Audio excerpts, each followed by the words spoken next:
അങ്ങനെയുള്ള വിവാഹം തന്നെയല്ലേ നടക്കുന്നത്. ചിലപ്പോ ഇവിടെയൊക്കെ വരുന്ന സമയത്ത് ഗൾഫിലൊക്കെ ചിലപ്പോ കല്യാണം കഴിക്കാൻ വേണ്ടി സമയം അടുത്ത് നിൽക്കുന്ന ചെറുപ്പക്കാർ ചിലപ്പോ പെങ്ങളോട് വിളിച്ചു പറഞ്ഞിട്ടുണ്ടാവും, അടുത്തിരിക്കുന്നോളോ നോക്കണേ, നല്ല പീസാണോ നല്ല ചരക്കാണോ, ഒന്ന് അങ്ങോട്ടും ഇങ്ങോട്ടൊന്ന് നോക്കണേന്ന്. ബസ് പോകുന്ന സമയത്ത്, ബസ് സ്റ്റാൻഡിൽ ഇരിക്കുന്ന സമയത്ത്.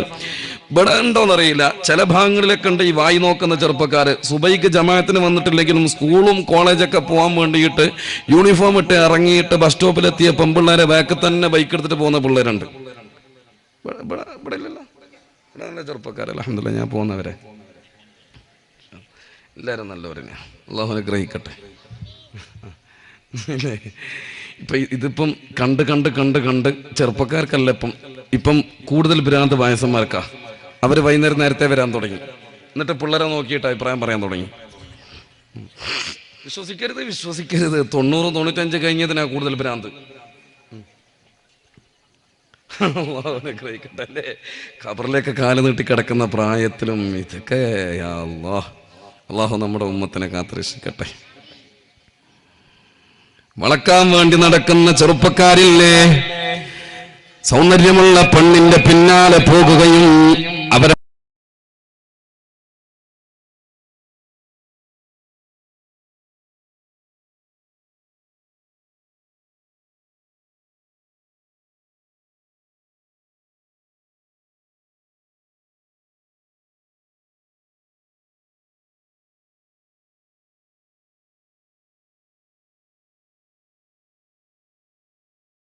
വേണ്ടി കാത്തു നിൽക്കുന്ന ഇവൻ ചട്ടിൻ്റെ അടി പോലെ ഉണ്ടാകുക. എന്നാലും ഓന്റെ ആഗ്രഹം എന്താണെന്നറിയോ, 9/6 ഇവനിക്ക് കിട്ടണമെന്ന്. അല്ലെങ്കിലും ആണുങ്ങളിലും പെണ്ണുങ്ങളിലും വിവാഹം കഴിഞ്ഞവരിൽ ഒരു രീതിയുണ്ട്. ഭാര്യ സ്റ്റൈലുണ്ടെങ്കിൽ ഭർത്താവ് സ്റ്റൈല് കുറവായിരിക്കും. ഇല്ലേ? അങ്ങനെ ഇല്ലേ? ഇവിടെ ഇല്ലേ? നിങ്ങൾ നോക്കി ആരാൻ്റെ നോക്കിയാൽ നിങ്ങളുടെ ഭാര്യൻ്റെ അടുത്ത് കിട്ടുവേ. ഞാൻ നോക്കാൻ വേണ്ടി പറഞ്ഞല്ല, അങ്ങനെ ഉണ്ട്. മനസ്സിലായില്ലേ? ഭർത്താവ് സ്റ്റൈലുണ്ടെങ്കിൽ ഭാര്യയൊക്കെ കുറച്ച് കുറവായിരിക്കും. പക്ഷെ ഭംഗി അത് മാത്രം ലക്ഷ്യം വെക്കുന്നവരുണ്ട്. ഇവന് മുമ്പ് ഒരു ഉസ്താദ് കണ്ടപ്പോ, ഒരു ഉസ്താദിനൊരു ചെറുപ്പക്കാരൻ കണ്ടപ്പോ ഉസ്താദിനോട് കൈ പിടിച്ചിട്ട് പറഞ്ഞു, എത്ര ഉസ്താദെ നിങ്ങൾ ദ്വാരക്കണം എന്ന് പറഞ്ഞു. അപ്പൊ ഉസ്താദ് ചോദിച്ചു, എത്ര എന്തിനാ മോനെ ദ്വാരക്കേണ്ടത്? അപ്പൊ ഇവൻ പറഞ്ഞു, എത്ര ഉസ്താദെ, ഒരുപാട് ആലോചനകൾ വന്നു, ഒന്നും റെഡിയാണില്ല. 10-100 നോക്കി, ഒന്നും ശരിയാണില്ല. എടാ, സെഞ്ചുറി അടിച്ചിട്ടും നിനക്കൊന്നും ശരിയാകണില്ലല്ലേ? എന്താ നിന്റെ പ്രോബ്ലം? ഒരു പ്രോബ്ലം ഇല്ല ഉസ്താദെ. വന്നത് നമ്മൾ കാണാൻ വേണ്ടി പോകുന്ന ചില പെണ്ണ്, ചിലത് അസറിനെ പോലെ ഉണ്ടാകും, ചിലത് മഗ്രിബിനെ പോലെ ഉണ്ടാകും, ചിലത് ഇശായിനെ പോലെ ഉണ്ടാകും എന്ന് പറഞ്ഞത്ര. എന്താ പറഞ്ഞ മനസ്സിലായല്ലോ? അസർ എന്ന് പറഞ്ഞാൽ ഭംഗി കുറഞ്ഞ പെണ്ണാണ്, മഗ്രിബ് എന്ന് പറഞ്ഞാൽ അതിനേക്കാളും കുറച്ചും കൂടി കുറഞ്ഞ പെണ്ണാണ്, ഇശാ എന്ന് പറഞ്ഞാൽ പിന്നെ പെണ്ണിന്റെ മുഖത്തേക്ക് നോക്കണ്ട. മനസ്സിലായില്ലേ? അപ്പൊ ഇവന്റെ ആഗ്രഹം എന്താ? പകല് ഓരോത്ത പെണ്ണിനെ വേണം, സൗന്ദര്യമുള്ള പെണ്ണിനെ വേണമെന്നേ. അപ്പൊ അതിന് മാത്രമുള്ള പെണ്ണിനെ കിട്ടാൻ വേണ്ടി ആഗ്രഹിച്ച് നിൽക്കുന്ന ഇവന്റെ തല തൊട്ട് ഇങ്ങനെ കാലുവരെ ഉസ്താദ് ഇങ്ങനെ നോക്കിയിട്ട് ഓനോട് പറയത്ര, എടാ മോനെ, നീ തഹജ്ജുദിന്റെ കോലത്തിലാണല്ലോടാ ഉള്ളത്. മനസ്സിലായില്ലേ? അങ്ങനെ ചില ആളുകളുണ്ട് പെണ്ണന്വേഷിക്കുന്നവര്. ലാ തുസവ്വിജൂഹുന്ന ലിഹുസ്നിഹിന്ന, ഭംഗി മാത്രം മാനദണ്ഡമാക്കിയിട്ടുള്ള വിവാഹം വേണ്ട മോനെ. ഫഅസാ ഹുസ്നുഹുന്ന അൻ യുർദീഹിൻ, അവളുടെ ഭംഗി അവളെ നശിപ്പിച്ചെന്ന് വരാ. വേണ്ടതുപോലെ നിനക്ക് ആസ്വദിക്കാൻ കഴിഞ്ഞുകൊള്ളണമെന്നില്ല, നിനക്ക് സുഖിക്കാൻ കഴിഞ്ഞുകൊള്ളണമെന്നില്ല. അവളുടെ ഭംഗി അവളെ നശിപ്പിച്ചെന്ന് വരാം. പറഞ്ഞു തരുന്നത് ഏറ്റവും വലിയ മനഃശാസ്ത്രജ്ഞൻ സയ്യിദുനാ റസൂലുള്ളാഹ് സ്വല്ലല്ലാഹു അലൈഹി വസല്ലം. അല്ലെങ്കിലും ശരിയല്ലേ, എവിടെ നിന്നൊക്കെയാ പെണ്ണുങ്ങൾ ഒളിച്ചോടി പോന്ന? എന്തൊക്കെ കോലത്തിലാ! കൂടെ ഒന്നിച്ച് കിടന്നിട്ട് ഭർത്താവ് ഉറങ്ങിന്ന് അറിഞ്ഞതിന് ശേഷമാണ് ഇവള് ഓരോരുത്തൻ്റെ പുരം പോയതോ ഏതോ ബംഗാളിന്റെ കൂടെ, ഇല്ലേ? അല്ലെങ്കിൽ ഏതോ അണ്ണാച്ചിന്റെ കൂടെ. രാത്രിയും പകലും വ്യത്യാസമുണ്ട്. കണ്ടാൽ നമ്മൾ ഞെട്ടിപ്പോവും. വാട്സപ്പിലൊക്കെ പഠിച്ചോനെ ഇവക്ക് പോവാൻ കണ്ട സാധനം, ഇല്ലേ? ഭംഗി മനുഷ്യന് സമാധാനം തരുന്ന മേഖലയല്ല. മൂന്നാമതായിട്ട് സയ്യിദുനാ റസൂലുള്ളാഹ് സ്വല്ലല്ലാഹു അലൈഹി വസല്ലം തങ്ങളെ പഠിപ്പിച്ചു വലിയ ഹസബിഹാ, തറവാടിത്തമുള്ള പെണ്ണിനെ നോക്കിയിട്ട് വിവാഹം കഴിക്കണേ മോനെ. തറവാടിത്തം എന്ന് പറയുമ്പോ ഇന്നലകളിൽ ഒരു വിശ്വാസമുണ്ടായിരുന്നു. ഇന്ന തറവാടിന്റെ പേര് പറയുമ്പോ മൊബൈലിൽ ഗൂഗിളിൽ അത് സെർച്ച് ചെയ്യേണ്ട ആവശ്യമില്ല, ഇന്റർനെറ്റിൽ അത് പരിധി നോക്കേണ്ട ആവശ്യമില്ല. ഉപ്പയോട് വന്നിട്ട് പറയാണ്, ഇന്ന ആജിക്കാന്റെ വീട്ടിലുള്ള ഉമർഖാന്റെ വീട്ടിലുള്ള പെണ്ണ്, അവൾ ഇന്ന സ്ഥലത്ത് പഠിക്കുന്ന പെണ്ണാണ്, ഇത്ര വയസ്സ് പ്രായമായ പെണ്ണാണ്, അവളെ നമുക്ക് അന്വേഷിച്ചുകൂടെ എന്ന് പറയുമ്പോ ഉപ്പങ്ങ് അവരുടെ ഡീറ്റെയിൽസുകൾ പറയാൻ തുടങ്ങി. മോനെ, ആരാ ഉമർക്ക എന്നറിയുമോ? അയാളുടെ പിതാവ് ആരാണെന്നറിയുമോ? അവരുടെ പിതാവ് ആരാണെന്നറിയുമോ? എത്ര സഹോദരങ്ങൾ അവർക്കുണ്ട് എന്നറിയുമോ? എത്ര പെങ്ങന്മാർ അവർക്കുണ്ട് എന്നറിയുമോ? ഈ നീ നോക്കാൻ വേണ്ടി ആഗ്രഹിക്കുന്ന പെണ്ണിന് എത്ര ആങ്ങളമാരുണ്ടെന്നറിയുമോ? ഉപ്പ ഒരു ഭാഗത്ത് ആണുങ്ങളുടെ കഥ പറയുമ്പോ ഉമ്മ പറഞ്ഞു കൊടുക്കുകയാണ്, മോനെ അവരുടെ ഉമ്മ ഏത് തറവാട്ടിലുള്ള പെണ്ണാണെന്നറിയുമോ? ആരുടെ മോളാണെന്നറിയുമോ? അവർക്ക് എത്ര പെമ്മക്കളുണ്ടെന്നറിയുമോ? അവരുടെ സ്വഭാവവും അവരുടെ സംസ്കാരവും എന്തൊക്കെയാണെന്നറിയുമോ? ആ വീട്ടിൽ ആ കുടുംബത്തിന്റെ ചർച്ചകൾ മുഴുവനും പറയുകയാണ്, ചർച്ച നടക്കുകയാണ്. ആ കുടുംബത്തിന്റെ എല്ലാം ആ വീട്ടിൽ വെച്ച് അറിയുന്നു. നാട്ടിൽ ആ കുടുംബത്തെയും തറവാട്ടിനെയും നാട്ടുകാർക്ക് വലിയ ഇഷ്ടമാണ്. എന്തേ കാരണം? ആ തറവാട്ടിലുള്ള അയാള്, ആ തറവാട്ടിലുള്ള പിതാവിനെ നാട്ടുകാർക്ക് വലിയ വിശ്വാസമാണ്. സാമ്പത്തിക ഇടപാടിന്റെ പേരിൽ വിശ്വാസമാണ്. ഏതെങ്കിലും കലുഷിതമായ പ്രശ്നങ്ങൾ ഉണ്ടാകുമ്പോ രമ്യമായി പരിഹരിക്കാൻ പറ്റുന്ന, മധ്യസ്ഥനായി നിൽക്കാൻ പറ്റുന്ന, വാക്കുകൾക്ക് സ്ഥിരതയുള്ള, സത്യസന്ധമായ രീതിയിൽ സംസാരിക്കുന്ന ആളുകളുടെ ഇടയിൽ പവറുള്ള, വാക്കിന് പവറുള്ള ആളാണ്. നാട്ടുകാർക്ക് വലിയ ബഹുമാനമാണ്.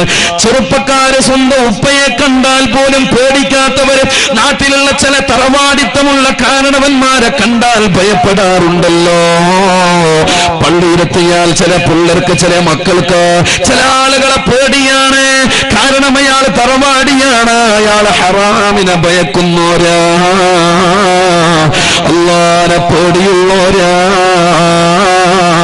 5 നേരം നിസ്കാരം നിലനിർത്തുന്നോരാ, ജമാഅത്തിന്റെ കാര്യത്തിൽ ശ്രദ്ധിക്കുന്നു, പ്രശ്നങ്ങളില്ലാതെ ജീവിക്കണമെന്ന് ആഗ്രഹിക്കുന്നോരാ, കിട്ടുന്ന സമയങ്ങളെല്ലാം, വെറുതെ കിട്ടുന്ന സമയങ്ങളെല്ലാം ദിക്റുകൾ ചൊല്ലിക്കടിയുന്ന ഉപ്പയാണ്. ഇനി രാവിലെ തന്നെ സുബഹി കഴിഞ്ഞിട്ടൊരു കട്ടൻ ചായയും കുടിച്ച് പാടത്തേക്കും പറമ്പത്തേക്കും ആവശ്യമായ ഉപയോഗ സാധനങ്ങൾ, ഉപകരണങ്ങൾ എടുത്തിട്ടിറങ്ങിയാൽ ബാങ്ക് കേൾക്കാൻ ഇന്നത്തെ പോലെ മൈക്ക് സംവിധാനമില്ല, അലാറം അടിക്കാൻ വേണ്ടിയിട്ട് വെക്കാൻ മൊബൈൽ സംവിധാനമില്ല, കയ്യും ഇങ്ങനെ നോക്കിയാൽ ടൈം അറിയാനുള്ള വാച്ചില്ല, ക്ലോക്കില്ല. അന്നവര് മുഹുറ കളാക്കിയിട്ടില്ല, അസുറ കളാക്കിയിട്ടില്ല. എങ്ങനെയാണോ ഉടുത്തുണിക്ക് മറുതുണിയില്ലാത്തൊരു കാലഘട്ടം ഉടുത്ത മുണ്ടുടുത്തിട്ട് നിസ്കരിച്ചിട്ടുണ്ട്, പാള വിരിച്ചിട്ട് നിസ്കരിച്ചിട്ടുണ്ട്, പാറ പുറത്ത് കയറിയിട്ട് നിസ്കരിച്ചിട്ടുണ്ട്, പാടത്ത് നിസ്കരിച്ചിട്ടുണ്ട്. എന്റെ പ്രിയപ്പെട്ട സഹോദരങ്ങളെ, അടിച്ചു വരുന്ന വെയിലിന്റെ ഓരോ ഭാഗങ്ങൾ ദിശ നോക്കിയിട്ട് ആ വെയിലിലൂടെ ഉണ്ടാകുന്ന വസ്തുക്കളിൽ നിന്നുണ്ടാകുന്ന മേല് നോക്കിയിട്ട് നിസ്കാരം കൃത്യമായി നിർവഹിച്ച ഇന്നലകളിലുള്ള ഉപ്പ ഇന്നോ ഹറാമല്ലാതെ പള്ളയിലില്ല, കടിക്കുന്നത് ഹറാമാ, അധ്വാനിക്കുന്ന മേഖലകൾ ഹറാമായി മാറി. പ്രിയപ്പെട്ടവരെ, പള്ളിയോട് ആദരവില്ല, ജമാഅത്തിന്റെ കാര്യത്തിൽ ശ്രദ്ധയില്ല. പള്ളിയോട്ട് വന്നാൽ തന്നെ അവസാനം വരികയും ആദ്യം ഓടുകയും ചെയ്യുന്ന ആളാണ്. ഖുർആൻ കയ്യിൽ പിടിച്ചറിയില്ല, യാസീൻ ഓതാൻ അറിഞ്ഞുകൂടാ, വാക്കിയ സൂറത്ത് അറിഞ്ഞുകൂടാ, തബാറക അറിഞ്ഞുകൂടാ, സ്വലാത്തുകൾ ചൊല്ലാനുള്ള നേരമില്ല, ദിക്റുകളിലായിട്ട് മുഴുകാനുള്ള നേരമില്ല. പ്രായമായ ഖബറിലേക്ക് കാലെടുത്ത് വെക്കുന്ന പ്രായത്തിൽ പോലും മൊബൈൽ കയ്യിൽ പിടിച്ചിട്ട് അതിലിങ്ങനെ തോണ്ടി നടക്കുന്ന പ്രായമാ. വൈകുന്നേരം സമയത്ത് ചായയും കുടിച്ച് ഏതെങ്കിലും ബസ് സ്റ്റോപ്പിലോ അല്ലെങ്കിൽ പീടിക കോലായിലോ ഇരുന്നിട്ട് ആരാന്റെ പച്ചിറച്ച് തിന്നുന്ന രീതിയാ. രാത്രിയും പറയാതെ രാത്രി കിടന്നുറങ്ങാൻ ഈ ഉപ്പാപ്പാക്ക് കഴിയുന്നില്ല. ജീവിത രീതി പിതാവിൻ്റെത് ഇങ്ങനെയാണ്. ആ വീട്ടിലുള്ള മക്കളോ പാതിരാ നേരത്താണ് വീട്ടിലേക്ക് കയറി വരുന്നത്. ഇടിയന്മാരില്ലാത്ത ആട്ടിൻപറ്റങ്ങളെ പോലെ 2 മണിക്കും 3 മണിക്കും ഫാസ്റ്റ് ഫുഡ് ഹോട്ടലുകളുടെ മുന്നിൽ വെച്ചിട്ട് ബൈക്കിലും കാറിലും വന്നിരുന്നിട്ട് അവിടെ നിന്ന് ഇറങ്ങിയിട്ട് ഫാസ്റ്റ് ഫുഡ് ഹോട്ടലുകളിൽ നിന്ന് ഭക്ഷണം കുടിച്ചിട്ട് പുരയിലേക്ക് കയറി വരുമ്പോ, കോളിംഗ് ബെല്ലടിക്കുമ്പോ, വാതിലിലേക്ക് മുട്ടുമ്പോ, ഉമ്മയെ ഫോണിലൂടെ വിളിക്കുമ്പോ, ഉപ്പയറിയാതെ മക്കൾക്ക് വേണ്ടിയിട്ട് പാതിരാ നേരത്ത് ഏതെങ്കിലും ഭാഗത്തുള്ള വാതിൽ തുറന്നു കൊടുത്തിട്ട് കള്ളന്മാരെ പോലെ പാതിരാത്രി മക്കളെ വീട്ടിൽ കയറ്റിയിട്ട് അവർക്ക് വേണ്ടുന്ന തമ്മാടിത്തരത്തിന്റെ സൗകര്യം ചെയ്തു കൊടുക്കുന്ന ഉമ്മമാരെയല്ലേ ഇന്ന് കാണാൻ കഴിയുന്നത്. പ്രിയപ്പെട്ട പെങ്ങളെ, ഒരു കാലഘട്ടമുണ്ടായിരുന്നു, അന്നവർക്ക് മുസല്ലയാണ് പരിചയമുണ്ടായത്, അന്നവർക്ക് തസ്ബീഹുമാലയാണ് പരിചയമുണ്ടായത്, അന്നവർക്ക് വാക്കിയെയാണ് പരിചയമുണ്ടായത്, അന്നുള്ള ഉമ്മമാർക്ക് കഞ്ചുൽ അർസനയാണ് പരിചയമുണ്ടായത്, അന്നുള്ള ഉമ്മമാർക്ക് നൂറുൽ ഈമാനാണ് പരിചയമുണ്ടായത്, അന്നുള്ള ഉമ്മമാർക്ക് ആലമു സ്വലാത്താണ് പരിചയമുണ്ടായത്. ഇന്നോ അറിയാത്ത സീരിയലിന്റെ പേരുകളില്ല. സമയം കിട്ടുമ്പോഴെല്ലാം ടി വി പോകട്ടെ. ഇപ്പൊ ട്രെൻഡ് മാറിയില്ലേ? മൊബൈലിലാണ് സീരിയൽ കാണുന്നത്. അതും മലയാള സീരിയലിനെക്കാളും ഹിന്ദി സീരിയൽ കാണാൻ വേണ്ടിയിട്ട് ആക്രാന്തം കാണുന്ന പെണ്ണുങ്ങളല്ലേ നമ്മുടെ വീടുകളിൽ വർദ്ധിച്ചു വന്നുകൊണ്ടിരിക്കുന്നത്. ദിക്റുകൾ അറിഞ്ഞുകൂടാ, സ്വലാത്തുകളോട് താല്പര്യമില്ല. ആഴ്ചയിൽ ഒരു പ്രാവശ്യം അല്ലെങ്കിൽ മാസത്തിൽ ഒരു പ്രാവശ്യം, അതും എന്തെങ്കിലും രോഗം വരുമ്പോ മാത്രം അല്ലാഹുവിനെ വിളിക്കുന്നവരാ, ക്യാൻസർ വരുമ്പോ മാത്രം മജ്‌ലിസുൻ നൂറിന് വരുന്നവരാ, സാമ്പത്തിക തകർച്ചകൾ ഉണ്ടാകുമ്പോ മാത്രം മജ്‌ലിസുൻ നൂറിന് വന്ന് കരയുന്നവരാ, ശാരീരിക തകർച്ചകൾ ഉണ്ടാകുമ്പോ മാത്രം അല്ലാഹുവിന്റെ മുന്നിലേക്ക് കരമുയർത്തിയിട്ട് പൊട്ടിക്കരയുന്നവരാ, ആരോഗ്യമുണ്ടാകുമ്പോ അല്ലാഹുവിനെ വേണ്ട, സമ്പത്തുണ്ടാകുമ്പോ അല്ലാഹുവിനെ വേണ്ട, മക്കൾ വളർന്ന് വലുതാകുമ്പോ അല്ലാഹുവിനെ വേണ്ട. എന്റെ പ്രിയപ്പെട്ട സഹോദരങ്ങളെ, ഇവിടെ നാമെല്ലാം അല്ലാഹുവിനെ വഞ്ചകരാക്കുമ്പോ ദീനീ ബോധമുള്ള തറവാടെന്ന് പറയാനില്ല. അത്തരം വീടുകളിലുള്ള പൊമ്മക്കളല്ലേ അന്യമതസ്ഥന്റെ കൂടെ ഒളിച്ചോടി പോകുന്നത്, ഓട്ടോ ഡ്രൈവറെ കൂടെ ഒളിച്ചോടി പോകുന്നത്, ഗ്യാസ് ഏജന്റിന്റെ കൂടെ ഒളിച്ചോടി പോകുന്നത്. അതേപോലെ തന്നെ വീടുകളിൽ മറ്റു ആവശ്യത്തിനുമായിട്ട് വന്നിരിക്കുന്ന ചെറുപ്പക്കാരനുമായിട്ട് ഹൃദയം കൈമാറിയിട്ട് വീടുകളിൽ നിന്ന് ഇറങ്ങി പോകുന്നതിന്റെ കാരണം എന്താ? പിതാവ് അധ്വാനിച്ചു കൊണ്ടുവന്നിട്ട് കൊടുക്കുന്ന ഭക്ഷണം ഹറാമാ, ഉമ്മാന്റെ സംരക്ഷണവും ഹറാമിയത്തിന്റെ മേഖലയിലാ. സ്കൂളിലേക്ക് പോകുമ്പോ മേക്കപ്പ് ചെയ്തു പോകുന്ന പെണ്ണാണ്.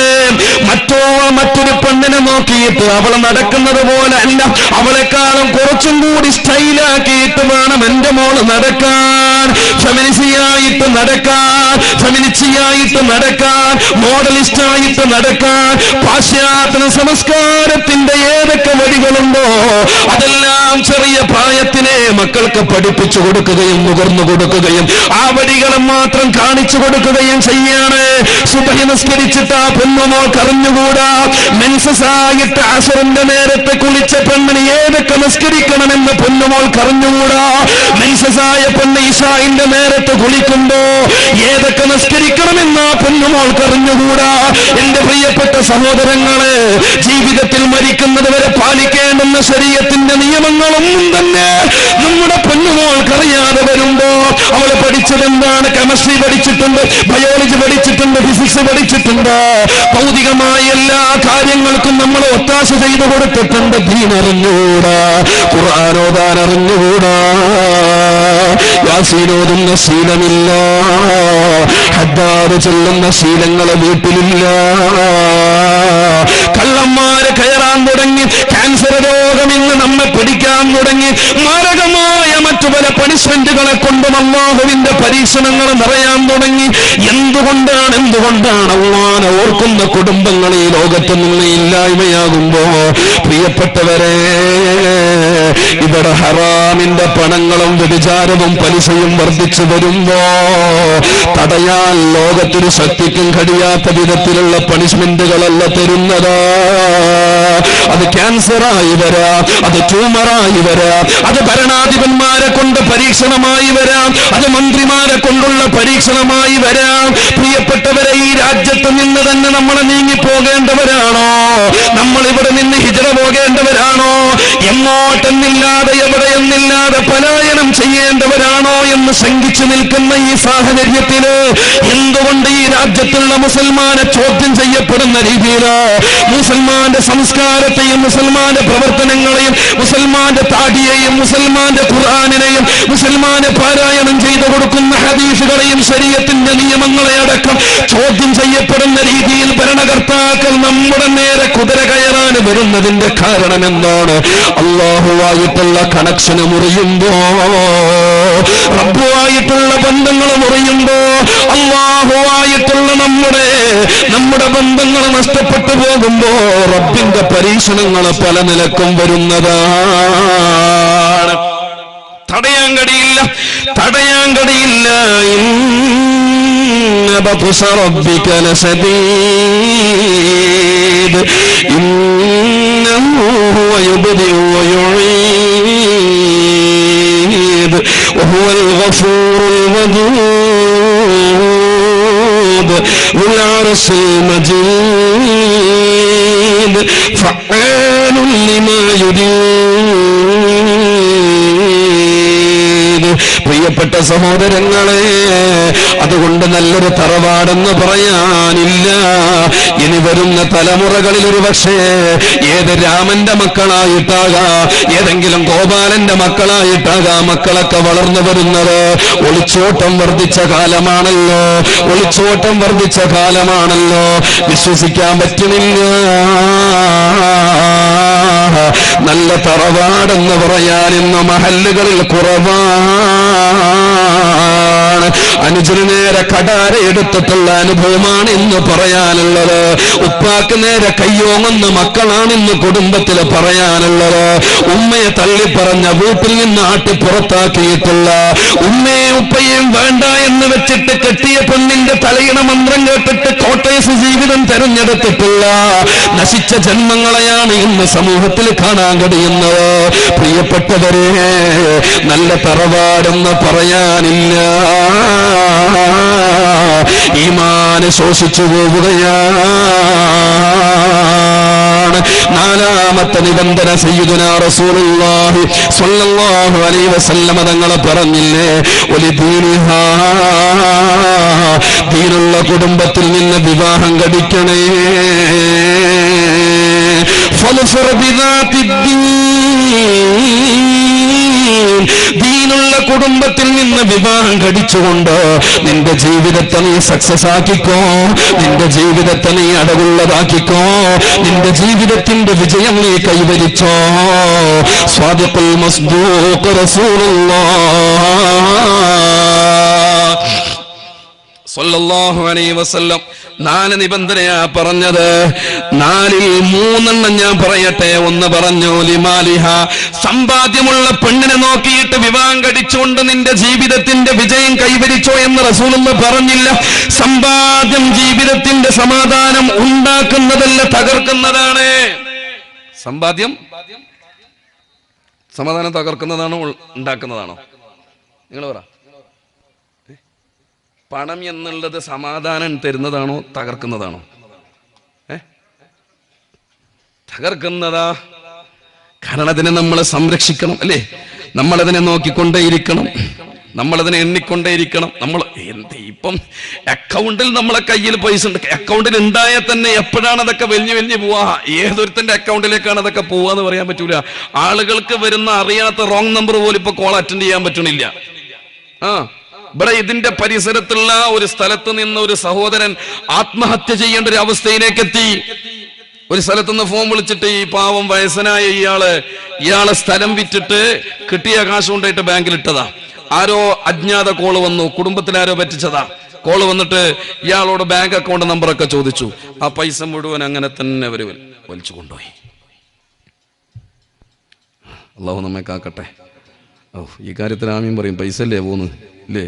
ഇങ്ങോട്ട് തരൂലെന്നേ ഉള്ളൂ. ഇവിടെ ഇപ്പം എല്ലാവരും അൽഹംദുലില്ലാ എന്നാലും ഞാനൊക്കെ നല്ല പൈസ കൊടുത്തിട്ടില്ലേ ഇല്ലേ? കിട്ടിയില്ലേ? ഇവര് തരും ഇൻഷാ അല്ലാഹ്. ഈ ഇരുത്തം കാണുമ്പോൾ തന്നെ അൽഹംദുലില്ലാ എനിക്ക് തോന്നുന്നുണ്ട് പൈസ നല്ല തരുന്ന ടീമാണ്. അള്ളാഹു അനുഗ്രഹിക്കട്ടെ. കൊടുക്കുന്ന കൈക്കേ കിട്ടുള്ളൂ, ഉറപ്പാണ്. അള്ളാഹു അനുഗ്രഹിക്കട്ടെ, അള്ളാഹു അനുഗ്രഹിക്കട്ടെ. നിങ്ങൾക്ക് ലഭിക്കുന്ന വഴികൾ അള്ളാഹു തുറന്നു തരട്ടെ. കൊടുക്കാനുള്ള മനസ്സ് അള്ളാഹു തരട്ടെ. നല്ലോണം കൊടുക്കണം ഇൻഷാ അല്ലാഹ്. ഞാൻ ഹാളിൽ ഫിറ്റ് ചെയ്തതൊരു സുഹൃത്ത് ഇപ്പൊ എത്രയുടെ അതിന് വില? അതിന് 700 രൂപ തോന്നുന്നുണ്ട്. മോൻ ഇങ്ങനെ പറഞ്ഞു. അപ്പം ഞാൻ ചോദിച്ചു, നീ കളവല്ലേ പറഞ്ഞ? മോനെ, കളവ് പറയാണ്ടിരിക്കാൻ നിർവാഹമില്ല. 7000 രൂപ എന്ന് പറഞ്ഞു കഴിഞ്ഞാൽ എന്നാ വീട്ടിൽ നിന്ന് പുറത്താക്കും. അങ്ങനെ ചില ഉപ്പാരുണ്ട്. 2500 രൂപയാണ് കറണ്ട് ബില്ല് സാധാരണ വരാറുള്ളത്. 1550 വന്നു കഴിഞ്ഞാൽ 50 വന്നു കഴിഞ്ഞാൽ ആ 50-ന് 2 മണിക്കൂർ വയലറിയും വീട്ടിൽ ചില ഉപ്പാര്. അന്ന് പിന്നെ ദേഷ്യം പിടിക്കടാ. ഫാൻ ഇട്ട് കണ്ടാൽ തന്നെ ദേഷ്യം പിടിക്കുന്ന ഉപ്പാരുണ്ട്. പള്ളിയിൽ മാത്രമല്ല ഫാൻ ഓഫാക്കുന്നത്, വീട്ടിലും ഓഫാക്കുന്ന ചില ഉപ്പാരുണ്ട്. Current bill ഭയപ്പെടുന്നവർ. ചിലതിനൊക്കെ നമ്മൾ ആവശ്യ, ചില പിഷ്കൊക്കെ നല്ലതാ. ഭക്ഷണത്തിന്റെ കാര്യത്തിലൊക്കെ ചില ആളുകൾ കുറെ ഉണ്ടാക്കി കളയുന്ന പെണ്ണുങ്ങൾ, ആ പെണ്ണുങ്ങൾക്കൊക്കെ നല്ലൊരു മര്യാദ പഠിപ്പിച്ചു കൊടുക്കണം വീട്ടിൽ ഇൻഷാ അല്ലാഹ്. 2 ആളുണ്ടെങ്കിൽ ഒരാളെ ഭക്ഷണം ഉണ്ടാക്കുക, 10 ആളുണ്ടെങ്കിൽ ഒരു 6-5 പേരെ ഭക്ഷണം ഉണ്ടാക്കി കഴിക്കുക. എന്നാൽ കളയണ്ടല്ലോ. അള്ളാഹു അനുഗ്രഹിക്കട്ടെ. ആരോഗ്യം നിലനിർത്താൻ മാർഗതാണ് സുബഹിക്ക് എണീക്കുക, ഭക്ഷണത്തെ ബഹുമാനിക്കുക. അള്ളാഹു അനുഗ്രഹിക്കട്ടെ. അപ്പൊ സമ്പാദ്യം അത് നമ്മൾക്കൊരിക്കലും സമാധാനം തരുന്ന വഴിയല്ല. പരിശുദ്ധ സ്വല്ലല്ലാഹു അലൈഹി വസല്ലം തങ്ങൾ പറഞ്ഞില്ലേ, ഈ ഉമ്മത്ത് വെറുക്കുന്ന 2 കാര്യമുണ്ട് സ്വഹാബാ. ഇബ്നു ആദമിന്റെ സന്തതികൾ 2 കാര്യത്തെ വെറുക്കും, 2 കാര്യത്തെ വെറുക്കും. ഏതാണത്? ഖില്ലത്തുൽ മാൽ, പൈസ കുറയുന്നതിനെ മനുഷ്യൻ വെറുക്കുമെന്ന് സയ്യിദുനാ റസൂലുള്ളാഹി സ്വല്ലല്ലാഹു അലൈഹി വസല്ലം. പൈസ കുറയുന്നതിനെ മനുഷ്യൻ വെറുക്കും. എന്നാൽ വഖില്ലത്തുൽ മാലി അഖല്ലു ലിൽ ഹിസാബ്, സയ്യിദുനാ റസൂലുള്ളാഹി സ്വല്ലല്ലാഹു അലൈഹി വസല്ലം. സമ്പാദ്യം കുറഞ്ഞാൽ ഹിസാബ് കുറയുമെന്ന് സയ്യിദുനാ റസൂലുള്ളാഹി സ്വല്ലല്ലാഹു അലൈഹി വസല്ലം.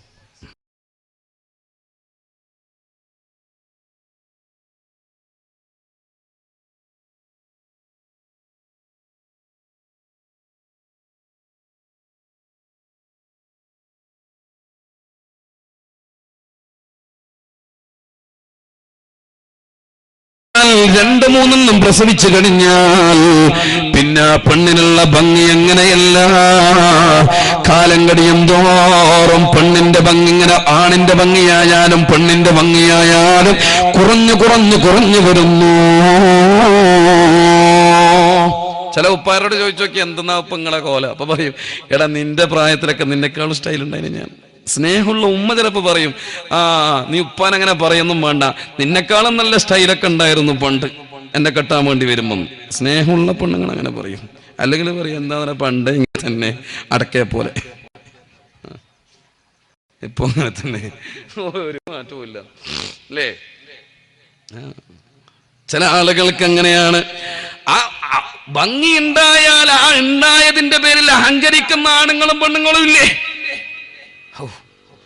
വയനാടേക്ക് ടൂർ പോവാ. വയനാടേക്ക്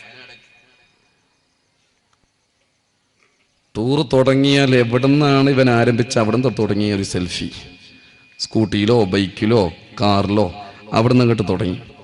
പിന്നെ ഏതൊക്കെ ടൗണുകൾ കേന്ദ്രീകരിച്ച്, ഏതൊക്കെ സൈറ്റുകൾ കേന്ദ്രീകരിച്ച്, ഏതൊക്കെ സ്ഥലങ്ങൾ കേന്ദ്രീകരിച്ചെത്തുന്നു അവിടെയൊക്കെ അങ്ങനെ കെട്ടിപ്പിടിച്ചും അല്ലാതെയും എല്ലാറ്റിനും ഇങ്ങനെ ഓരോരോ സെൽഫികൾ. എപ്പോഴേ ഉള്ളൂ ഹണിമൂൺ ട്രിപ്പ്. ഒരു 2-3 വർഷം കഴിഞ്ഞാൽ ഇതൊക്കെ തീരും. മനസ്സിലായില്ലേ? അന്നെനിക്കെന്റെ കണ്ണിലെന്റെ ഭാര്യ മാത്രമാണ് ലോകത്തിൽ വെച്ചേറ്റം വലിയ സുന്ദരി. അന്നെങ്ങനെയാ കല്യാണം കഴിച്ചപാട് അവള് ഭയങ്കര സൗന്ദര്യാണ്. എന്തോ ഒരു സ്നേഹത്തോടെയുള്ള വിളിയാണ്. മുത്ത എന്നുള്ളത് മറക്കാൻ പറ്റുന്നില്ല. കരള എന്നുള്ള വിളി അല്ലേ വിളിച്ച് തികഞ്ഞിട്ടില്ല. എന്തെന്നില്ലാത്ത സ്നേഹ വിളിയാ. പിന്നെ തങ്ങ കാലങ്ങള്, മാസങ്ങള് കഴിഞ്ഞു, കാലങ്ങള് കഴിഞ്ഞു. പിന്നെയോ കുറച്ച് ഒരു 2-3 പ്രസവിക്കുന്ന സമയത്ത് സ്വാഭാവികമായിട്ട് ഇവക്ക് വയറാൻ തുടങ്ങി, അല്ലെങ്കിൽ പള്ള ചാടാൻ തുടങ്ങി, അല്ലെങ്കിലൊക്കെ പിന്നെ കവള് തൊടുത്തു വരാൻ തുടങ്ങി, തടി കൂടാൻ തുടങ്ങി. അപ്പൊ ഇവളോട് പറയാൻ തുടങ്ങി, എന്താടി ഇത് പഴഞ്ചക്കയോ? മനസ്സിലായില്ലേ? എന്താ വലുവുള്ള വെള്ളം നിറച്ചതോ ഇല്ലേ? ഇന്നെനിക്കെന്റെ കണ്ണിലെന്റെ ഭാര്യ ഒഴിച്ച് മറ്റോരോ പെണ്ണും എനിക്ക് സുന്ദരി.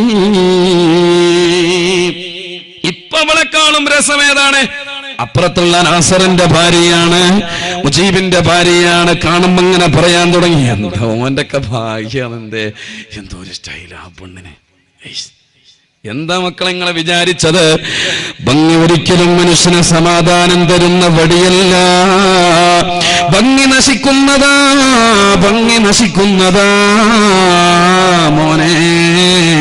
മുഖത്തിന് വലിയ പ്രാധാന്യമൊന്നും നമ്മൾ കൊടുക്കേണ്ടതില്ല. നമ്മളെ അങ്ങ് ചുറ്റിപ്പൊതിഞ്ഞിട്ട് കൊണ്ടുപോയിട്ട് 6 മണ്ണാകുന്ന പള്ളിക്കാട്ടിലെ ഖബർസ്ഥാനിൽ കൊണ്ടുപോയി വെച്ചിട്ട് ആ ഖബറിലേക്ക് അങ്ങെടുത്ത് വെച്ച് കഴിഞ്ഞാൽ ആദ്യമായി പച്ചമണ്ണിലേക്ക് ചേർത്ത് വെക്കുന്നത് നിന്റെ കവിൾത്തടമാ. സൗന്ദര്യമാക്കി നടന്നവരറിയണേ, ആദ്യമായി ചേർത്ത് വെക്കുന്നത് നിന്റെ കവളിനെയാ. സൗന്ദര്യത്തിന് വലിയ പ്രാധാന്യം കൊടുക്കേണ്ടതില്ല. അല്ലെങ്കിലും ഭംഗി മുഖത്തിന്റെ ഭംഗിയല്ല മോനെ. ഒരു മുഅ്മിനായ മുസൽമാന്റെ ജീവിതത്തിൽ ഏറ്റവും ഭംഗിയുണ്ടാകേണ്ടത് അവരുടെ ഖൽബിലാണ്. അപ്പൊ ഭംഗിക്കും പ്രാധാന്യമില്ല, ഭംഗിയും നശിക്കുന്നതാണ്. പിന്നെ തറവാടിനെ പറ്റി പറഞ്ഞു. ഉപ്പാപ്പ ജീവിച്ച വീട്ടിലാണ് ഇന്ന്. ആ വീട്ടിൽ പേരക്കുട്ടിയായിട്ട് ഇയാൾ കഴിയുന്നത്. ഈ പേരക്കുട്ടിയായി ഇയാൾ കഴിയുന്ന വീട്ടിൽ എത്ര കാലം ആ വീട്ടിൽ കഴിയുമെന്ന് പറയാൻ ആർക്ക് പറ്റും കൂട്ടരെ? നിങ്ങൾ ഇവിടെ നിന്ന് ഇവിടത്തേക്ക് മഴ കേൾക്കാൻ വേണ്ടിയിട്ട് വന്നില്ലേ? നല്ലപോലെ കുളിച്ചൊരുങ്ങിയിട്ട് നിങ്ങളുടെ വീട്ടിൽ നിന്ന് ഇറങ്ങുമ്പോ അറിഞ്ഞോ പ്രിയപ്പെട്ടവരെ, പാലമുക്കുള്ള ഓരോ മുസൽമാനും ഓരോ ഉമ്മമാരും അറിയണം, നിങ്ങളോട് നിങ്ങളുടെ ഖബർ സംസാരിച്ചിട്ടുണ്ട്, നിങ്ങളെ കല്ലറ നിങ്ങളോട് സംസാരിച്ചിട്ടുണ്ട്. യഥാർത്ഥത്തിലുള്ള നിങ്ങളുടെ വീട് നിങ്ങളോട് മിണ്ടിയിട്ടുണ്ട്. എന്താ നിങ്ങളോട് വർത്താനം പറഞ്ഞതെന്നറിയുമോ? അനബൈത്തു തുറാബ് അനബൈത്തുൽ ഗർബ അനബൈത്തു ദൂദ് അനബൈത്തുൽ വഹ്ദ. ഞാൻ പുഴുവുള്ള വീടാണ്, ഞാൻ മണ്ണിന്റെ വീടാണ്, ഞാൻ ഏകാന്തതയുടെ വീടാണ്, ഞാൻ പ്രയാസത്തിന്റെ വീടാണ്. അവിടെ മന്ത്രിയെന്നില്ല, തന്ത്രിയെന്നില്ല, രാജാവെന്നില്ല, പണ്ഡിതനെന്നില്ല, അവിടെ സയ്യിദെന്നില്ല. എല്ലാവരെയും ഒരുപോലെ കാണുന്നൊരു വീടുണ്ട്. അമലുണ്ടോ? നിസ്കാരമുണ്ടോ? ഖുർആനുണ്ടോ? അതിനെല്ലാം ഉപരിയായി ദാനധർമ്മമുണ്ടോ? പ്രിയപ്പെട്ടവരെ, പഠിപ്പിച്ചു കൊടുത്ത അറിവും വിജ്ഞാനവും ഇൽമുമുണ്ടോ? രക്ഷപ്പെടാൻ കഴിഞ്ഞ കൊല്ലം വയലിന് വേണ്ടിയിട്ട് ഇതുപോലെ മജ്‌ലിസ് നൂറിന്റെ വാർഷികത്തിൽ നിങ്ങളുടെ പോലെ കസേരയിൽ വന്നിരുന്നവർ ഇന്ന് നിങ്ങളെ കാല് കൊണ്ട് ചവിട്ടിയിട്ടുള്ള, ചെരുപ്പ് കൊണ്ട് നിങ്ങൾ ചവിട്ടിയിട്ടുള്ള മണ്ണിനടിയില. സ്ഥിതി അറിയില്ല, അവസ്ഥകൾ അറിയാൻ പറ്റണില്ല. പ്രിയപ്പെട്ട ഉമ്മമാരെ, മരിച്ചുപോയില്ല നിങ്ങളെ വളരെയേറെ സ്നേഹിച്ച ഉമ്മ, വളരെയേറെ സ്നേഹിച്ച ഉമ്മാമ, വളരെയേറെ ആദരിച്ച മൂത്തമ്മയും ഇളാമയും മരണപ്പെട്ടു പോയില്ലേ? അവരൊക്കെ കഴിഞ്ഞ വീടുകളിലല്ലേ നമ്മൾ കഴിയുന്നത്? നാളെ നമ്മളും പോകേണ്ടവരല്ലേ? ഇവിടെ പറയാ നമ്മൾക്ക് ജ്യേഷ്ഠനുണ്ട്, അനുജനുണ്ട്, ഇവിടെ ഉപ്പയുണ്ട്, ഉമ്മയുണ്ട്, മക്കളുണ്ട്, സഹപാഠികളുണ്ട്, കൂട്ടുകാരുണ്ട്. ഇതാ ഒറ്റപ്പെടുന്ന ഒരു രാത്രിയല്ല, ഒരുപാട് രാത്രികൾ വരാനുണ്ട്. ഒരു പകലല്ല, ഒരുപാട് പകലുകൾ നമ്മൾക്ക് വരാനുണ്ട്. വളരെയേറെ ഭയാനകരമായ, ഭയവിഹ്വലമായ ഒരുപാട് ദിനങ്ങളെ തള്ളി നീക്കാനുണ്ട്. അവിടെ ആരൊക്കെയാണ് നമ്മൾക്ക് കൂട്ടിനുള്ളതെന്നറിയുമോ? പ്രിയപ്പെട്ടവരെ, പുഴുക്കളാണ്, ചിതലുകളാ, കൂട്ടുകാരില്ല അവിടെ, നാട്ടുകാരില്ല അവിടെ, കൂട്ടുകാരില്ല അവിടെ, നാട്ടുകാരില്ല അവിടെ, സ്വന്തക്കാരില്ല എവിടെ, ബന്ധുക്കളുണ്ടോ കൂടെ, പാരിടം വിട്ട മേടയും വിട്ട പെട്ടല്ലോ ഒറ്റക്കീരുളിൽ. മരണപ്പെട്ടുപോയ മകനെ ഓർത്തിട്ട് കരയുമ്പോ, ഭർത്താവിനെ ഓർത്ത് കരയുമ്പോ, ഭാര്യയെ ഓർത്ത് കരയുമ്പോ, അല്ലാ ഇനി എനിക്ക് സമാധാനം തരാൻ ആരാണ് ഇവിടെയുള്ളത്? ഇനി എനിക്ക് പണം തരാനും എന്നെ നോക്കാനും പരിചരിക്കാനും ആരാണുള്ളത് എന്ന് പറഞ്ഞിട്ട് മരണപ്പെട്ടുപോയ മയ്യത്തിന്റെ മുന്നിൽ വെച്ചിട്ട് നമ്മുടെ വേദനയോർത്തുകൊണ്ട് നമ്മൾ കരയുമ്പോ, യാത്ര പോയവന്റെ കാര്യം അറിയുമോ? മുഅ്മിനാണോ? ദാനധർമ്മം ചെയ്തവരാണോ? അല്ലാഹുവിനെ പബ്ലിസിറ്റി ചെയ്യുന്ന മഹത്തരമായ മദ്രസയ്ക്ക് വേണ്ടിയിട്ട് പണം കൊടുത്തോനാണോ? വരുന്നു മോനെ, നിന്റെ അടുക്കലേക്ക് മലക്കുകൾ വരുന്നു. എന്റെ പ്രിയപ്പെട്ട പെങ്ങളെ, നിങ്ങളടുക്കലേക്ക് ദാനം ചെയ്ത കരങ്ങളാൽ നിങ്ങളെ സമ്പാദ്യം കൊണ്ട്, നിങ്ങളുടെ സ്വർണ്ണാഭരണം കൊണ്ട് അല്ലാഹുവിന്റെ ദീനിന് വേണ്ടി സഹായിച്ചിട്ടുണ്ടെങ്കിൽ അതാ നല്ലവരായ ആളുകൾ അടുക്കലേക്ക് മലക്കുകൾ വരുന്നു. അവരിങ്ങനെ നിങ്ങളോട് വിളിച്ചു പറഞ്ഞില്ലേ, ഇന്നല്ലദീന ഖാലൂ റബ്ബുനല്ലാഹ് ثم استقاموا تتنزل عليهم الملائكة ألا تخافوا ولا تحزنوا ألا تخافوا ولا تحزنوا ألا تخافوا ولا تحزنوا. കോടിക്കണക്കിന് രൂപ ചെലവിട്ടുകൊണ്ട് നാട്ടിൽ കിട്ടാഞ്ഞിട്ടല്ല, അന്യ സംസ്ഥാനങ്ങളിൽ ചെന്ന് നിന്റെ വീട്ടിലേക്ക് വേണ്ടുന്ന ഗ്രാനൈറ്റും മാർബിളും കൊണ്ടുവന്നിട്ട് മനോഹരമാക്കി വെച്ചിട്ടുള്ള നിന്റെ കൊട്ടാര സമാനമായ വീട്ടിൽ നിന്ന് ലക്ഷറി വാഹനത്തിനോട് യാത്ര പറഞ്ഞിട്ട്, നിന്റെ വീടിനോട് യാത്ര പറഞ്ഞിട്ട് ഇറങ്ങുമ്പോ, പ്രിയപ്പെട്ടവരെ, അല്ലാഹുവിന്റെ ദീനിന് വേണ്ടി കൊടുത്തവരാണോ? വേദനിക്കാനില്ല. അവരോട് പറയുന്നു, മോനെ നിനക്കിതാ മലായികകൾ വന്നിട്ട് നിന്നോട് പറയുന്നു, വിഷമിക്കണ്ട. അല്ലാഹുവേ, ഇതിനു വേണ്ടി സഹായിച്ചവർ, ഇതിനു വേണ്ടി നടന്നവർ, ഇതിനു വേണ്ടി 1 രൂപ കൊടുത്തവർ, ഈ മജ്‌ലിസ് നൂറുമായി ബന്ധപ്പെട്ടുകൊണ്ട് നല്ല ഒരു വാക്ക് നല്ലൊരു വാക്ക് കൊണ്ട് സഹായിച്ചവർ, നാട്ടിലാകട്ടെ വിദേശത്താകട്ടെ, ചെറുതാകട്ടെ വലുതാകട്ടെ, ആണാകട്ടെ പെണ്ണാകട്ടെ, പണ്ഡിതന്മാരാകട്ടെ തങ്ങന്മാരാകട്ടെ, ആരൊക്കെയുണ്ടോ അർഹമായ പ്രതിഫലം നീ നൽകണേ അല്ലാഹ്. ദുനിയാവിലും ആഖിറത്തിലും നീ വെളിച്ചമേകണേ അല്ലാഹ്. നിലനിൽക്കുന്നവരെ ഒരു അമല് പ്രിയപ്പെട്ടവരെ, അത് നമ്മുടെ കയ്യിൽ നമ്മൾ ദീനിന് വേണ്ടി കൊടുത്ത പണം മാത്രമാ. കുടുംബത്തെ കൊണ്ടുപോകാൻ പറ്റൂല. ഉപ്പ പോയ ഖബറിൽ എനിക്ക് ഉപ്പാന്റെ കൂടെ കിടക്കണം. ജീവിച്ചിരിപ്പുള്ള മകന് കടിയില്ല. ഭാര്യ മരിച്ചു, ഭാര്യയുടെ കൂടെ എനിക്കും ഖബറിൽ കിടക്കണം. പറ്റൂല. ഭർത്താവ് മരിച്ചു, ഭർത്താവിന്റെ കൂടെ എനിക്കും ഖബറിൽ കിടക്കണം. പറ്റൂല. അവിടെ നമ്മളും നിങ്ങൾ എന്തെങ്കിലും നന്മ ചെയ്തിട്ടുണ്ടെങ്കിൽ അത് നിങ്ങൾക്ക് മാത്രമായിട്ട് മാറുന്ന ഒരു ലോകാണ് ഖബർ എന്നുള്ളത്. അള്ളാഹു അവിടെ വിജയിപ്പിച്ചു തരട്ടെ. അള്ളാഹു അവിടെ വിജയിപ്പിച്ചു തരട്ടെ. അള്ളാഹു അവിടെ വിജയിപ്പിച്ചു തരട്ടെ. പ്രിയപ്പെട്ട സഹോദരങ്ങളെ, ദീനിനെ പറ്റിയിട്ടാണ് റസൂലുള്ളാഹി ഉറങ്ങുന്നുണ്ടോ? ഒരു 3 സ്വലാത്തല്ലേട്ടെ. സല്ലല്ലാഹു അലാ മുഹമ്മദ് സല്ലല്ലാഹു അലാ മുഹമ്മദ് സല്ലല്ലാഹു അലൈഹി വസല്ലം. اللهم صل على محمد يا رب صل عليه وسلم. അല്ലാഹുവേ, സ്വലാത്തിന്റെ മഹത്വം കൊണ്ട് ഞങ്ങൾ ഇവിടെ ഒരുമിച്ച് കൂടിയ ആളുകളുടെ മനസ്സിൽ എന്തൊക്കെ വിഷമങ്ങളുണ്ടോ പരിഹരിക്കണേ അല്ലാഹ്. ആഗ്രഹങ്ങളുണ്ടോ സാധിപ്പിക്കണേ അല്ലാഹ്. ആകാശലോകത്ത് നിന്നിറങ്ങി വരുന്നതും ഭൂമിയിൽ നിന്നുയർന്നു വരുന്നതുമായ എല്ലാ ബലാലയടങ്ങേറെ മുസീബത്തുകളെ നീ തടയണേ അല്ലാഹ്. കണ്ണേറെ സിഹർ, മറ്റു പൈശാചിക ഉപദ്രവങ്ങളെ തൊട്ട് നീ കാക്കണേ അല്ലാഹ്.